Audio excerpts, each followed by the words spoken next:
안녕하세요. 라이프백 스토리입니다.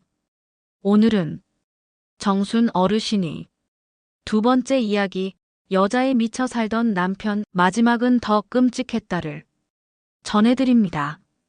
겉으로는 한 가정을 꾸린 가장이었지만 실상은 여자 문제로 평생을 망치고 마지막 순간마저 충격적인 결말을 맞은 남편.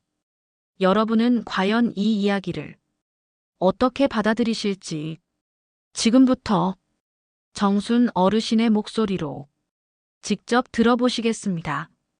사람은 죽을 때 본 모습이 나온다 하지요. 근데 제 남편은 마지막 순간까지도 사랑 하나, 위로 하나 남기지 않았습니다. 평생을 여자에 미쳐 살던 사람, 그 끝은 너무도 끔찍했습니다. 오늘 그 얘기를 들려드리겠습니다. 저는 파주에서 부유한 집 맏딸로 태어났습니다. 겉으론 부족함 없어 보였지만 실상은 늘 불안했습니다. 오빠는 병으로 세상을 떠나고 어머니는 폐렴으로 숨을 제대로 쉬지 못했습니다. 아버지는 첩과 어울리며 가정을 돌보지 않았습니다. 그래서 어린 나이에 동생 넷을 먹이고 입히는 게 제 몫이었습니다. 서울 방직 공장에서 하루 16시간 일하며 한 달에 한 번 집에 내려오곤 했습니다. 그 길목에 있던 군부대,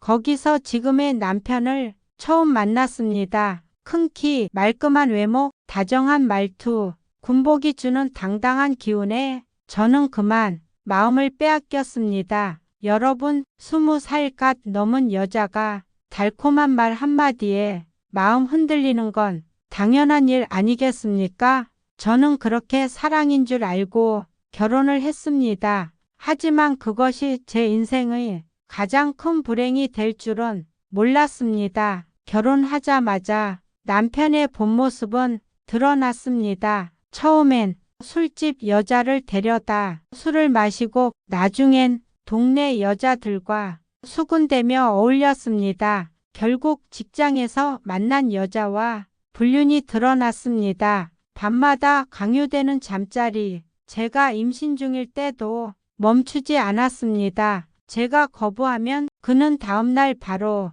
다른 여자와 잠을 자고 왔습니다. 한 번은 유부녀와 관계를 맺다가 그 집 남편에게 들켜 폭행을 당했습니다. 저는 남편 대신 무릎 꿇고 사정하며 합의금을 물어줘야 했습니다. 또 한 번은 어린 처녀를 건드려 그 집 부모가 찾아왔습니다. 딸을 망가뜨려 놓고 책임도 안 지냐며 제 머리채를 잡고 바닥에 내동댕이 쳤습니다. 그때 제 얼굴은 멍투성이가 됐습니다. 여러분, 제가 무슨 죄가 있습니까? 남편이 저지른 짓인데 모든 수치는 제 몫이었습니다. 그런데 남편은 뭐라 했는지 아십니까? 내가 좀만 참아. 남자란 원래 그런 거야. 이 말 한마디로 제 고통을 무시했습니다. 여러분, 이게 남편입니까? 차라리 원수지요.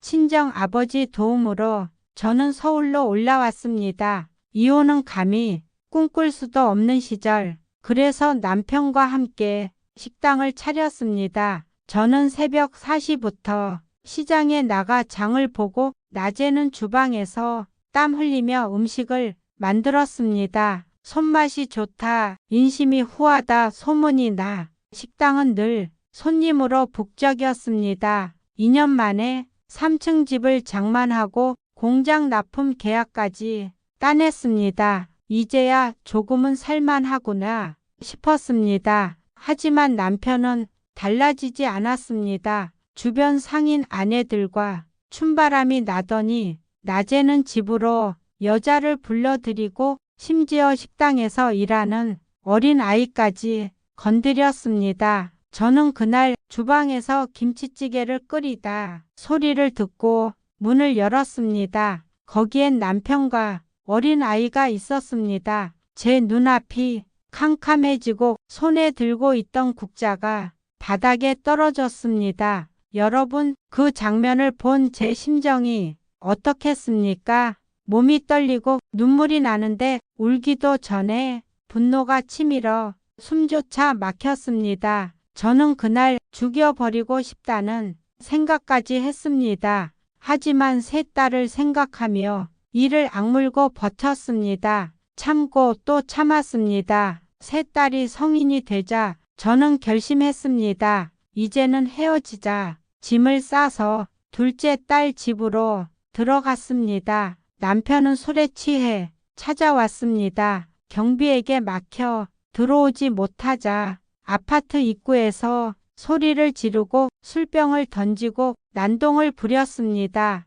다음날 아침 아파트 밖이 소란스러웠습니다. 사이렌 소리, 사람들의 비명, 경찰차와 구급차가 몰려들었습니다. 불길한 예감이 가슴을 덮쳤습니다. 그때 휴대폰이 울렸습니다. 남편 번호였습니다. 딸이 전화를 받았는데 경찰 목소리가 들려왔습니다. 어머니, 남편분이 방금 아파트 고층에서 뛰어내렸습니다. 그 말에 저는 그대로 주저앉았습니다. 귀가 멍해지고 눈앞이 하얘졌습니다. 이게 꿈인가 현실인가 아무 말도 할 수 없었습니다. 장례를 치르고 집으로 돌아왔습니다. 그런데 집 안은 아수라장이었습니다. 남편은 가족 사진을 칼로 찢어놨습니다. 아이들 졸업사진, 가족 여행 사진, 저와 함께 찍은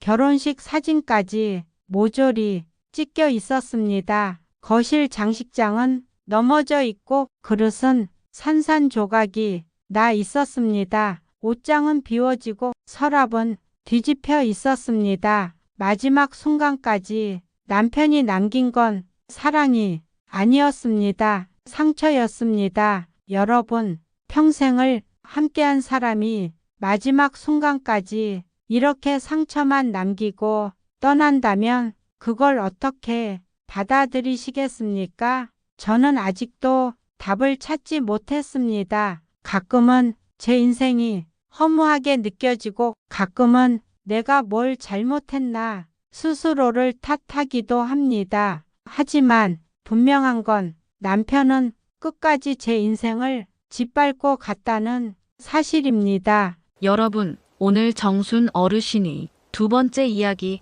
여자에 미쳐 살던 남편 마지막은 더 끔찍했다를 들려드렸습니다. 평생을 여자 문제로 망쳐놓고 마지막까지 가족에게 상처만 남긴 남편. 여러분은 어떻게 느끼셨습니까?